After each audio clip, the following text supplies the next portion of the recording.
सदन से आप कोई उम्मीद मत करिए। हम 6 बार लोकसभा के सांसद रहे, हमारी मिसेज भी 3 बार रही।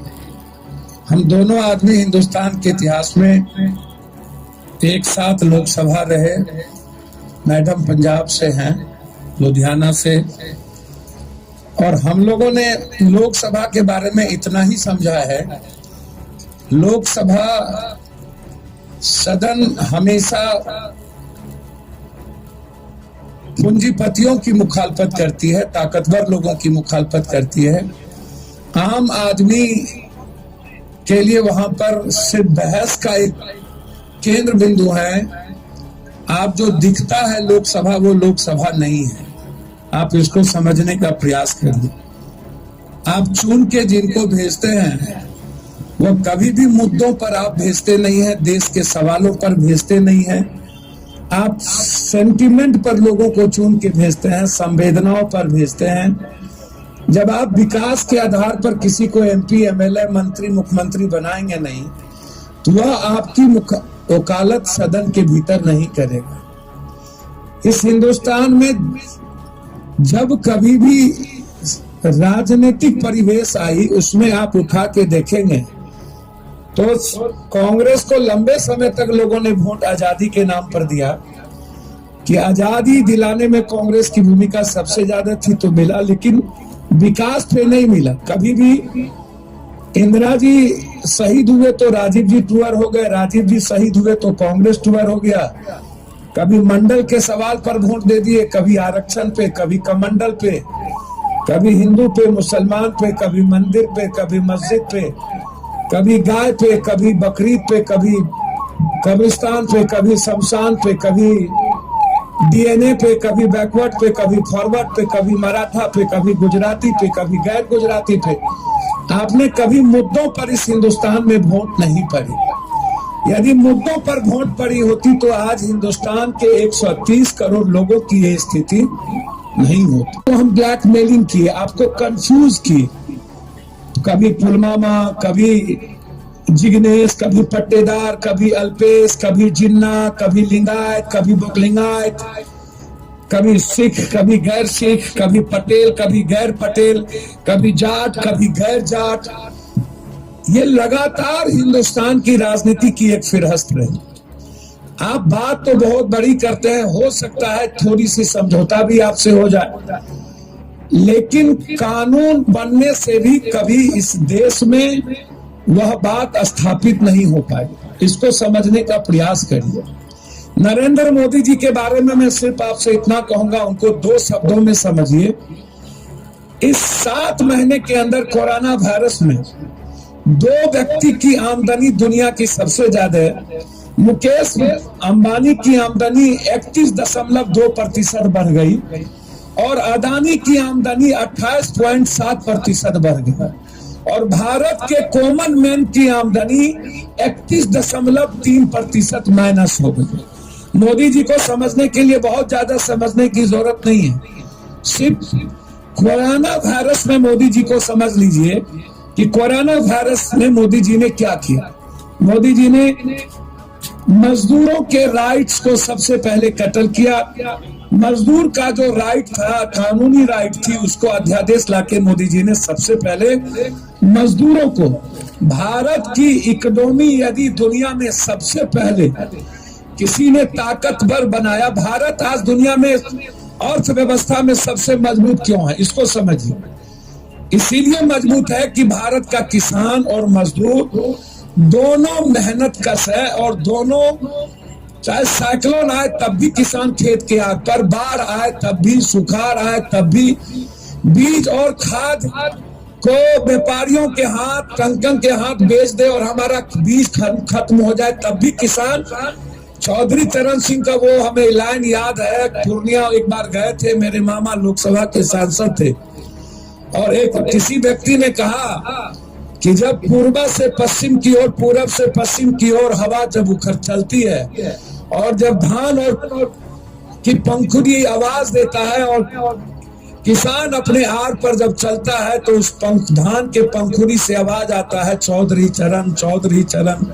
चौबोल लाइन, हमको याद है हम अमेरिका से लौटे थे, हम पढ़ाई कर रहे थे, वो सवाल वो शब्द हमको याद है।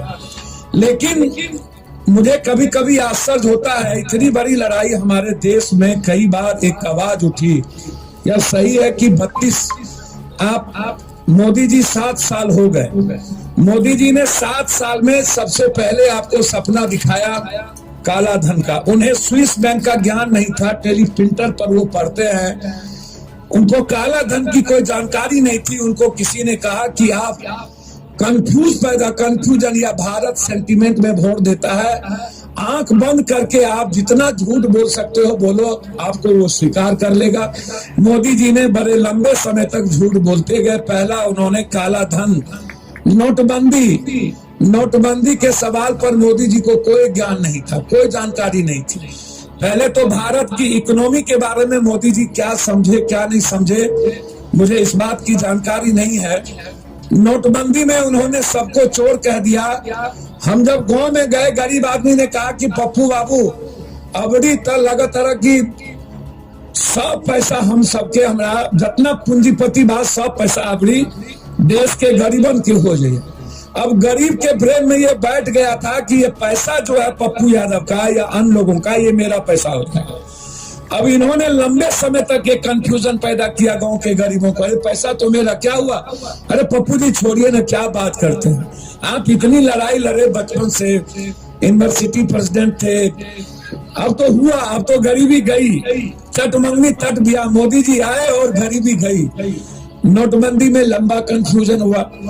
आप कोई भी मोदी जी की एक भी वाक्या बता दीजिए जिन्होंने, मोदी जी ने जो बात सदन में, सदन के बाहर, जिन मुद्दों को उन्होंने कहा हो, कोई एक वाक्या, चाहे आप गंगा नमामि मिशन को उठा के देखिए, चाहे आप स्वच्छता को उठा करके देखिए, चाहे आप स्किल स्टार्टअप स्टैंड अप को उठा के देखिए, चाहे आप बुलेट ट्रेन को उठा के देखिए, चाहे आप किसी विशेष राज्य के दर्जा को उठा के देखिए, आप जिन मुद्दों को ढूंढिएगा, जहां पर ढूंढिएगा कि मोदी जी ने कहा कि हम 1200 करोड़ 12,000 करोड़ रुपया हम पंजाब को देंगे या झारखंड को देंगे, कोई ऐसा मुद्दा जिन पर मोदी जी जनकपुर गए थे, जनकपुर से अयोध्या एक बस को हरी झंडी दिखाने, आज तक 100 मीटर भी वो जनकपुर से बस नहीं खुली।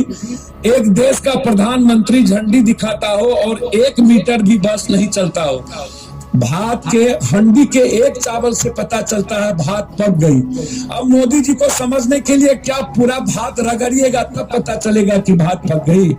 जी, एक बातों से आपको आज तक पता नहीं चली कि मोदी जी ने जितने बिंदु बार सदन और सदन के बाहर जब जब जो बातें कही, इतिहास को हमेशा चैलेंज, मोदी जी ने इतिहास का पढ़े नहीं, भौगोलिक ज्ञान हुआ नहीं, और इतिहास को उल्टा पुल्टा के हमेशा मोदी जी बोलते रह गए। मैं सिर्फ आपसे इतना कहने आया हूं, ये एक इतनी बड़ी लड़ाई आपने ठानी है, मैं दिल से आपसे कहूंगा। अब मोदी जी कृषि मंत्री जब पहली बार बिल पेश कर रहे थे तो उन्होंने कहा कि किसान अपने मन के मुताबिक अपने फसल की मेहनत का, लागत का दाम लगा सकता है। तो आप तो इतना ही कह रहे हैं ना कि जो बात तुम सदन में कह रहे हो, किसान अपने फसल की कीमत लगाएंगे, तो आप इसी को कानून बना दो।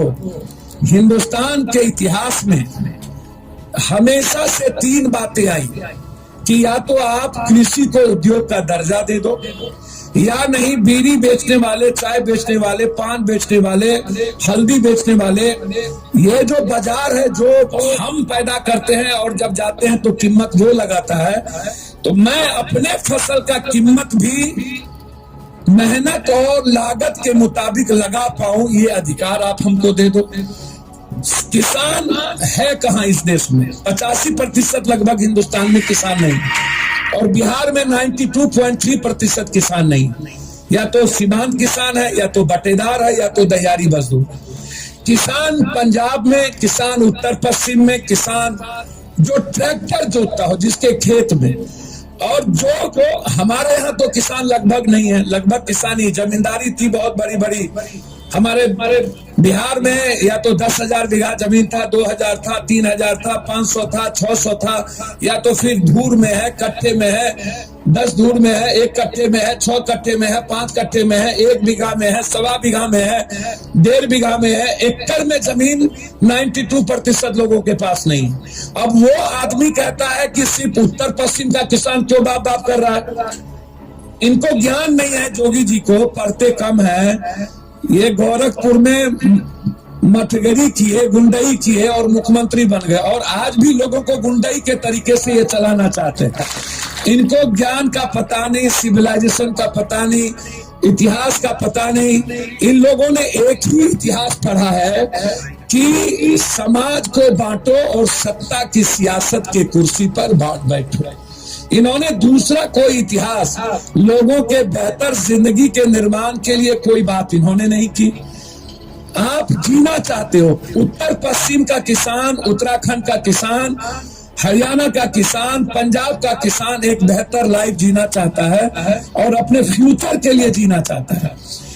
हम क्या है, बिहार के लोग अपनी लाइफ भी नहीं जी पा रहे। फ्यूचर की चिंता तो छोड़ दीजिए, हम फ्यूचर की बात नहीं कर पाते।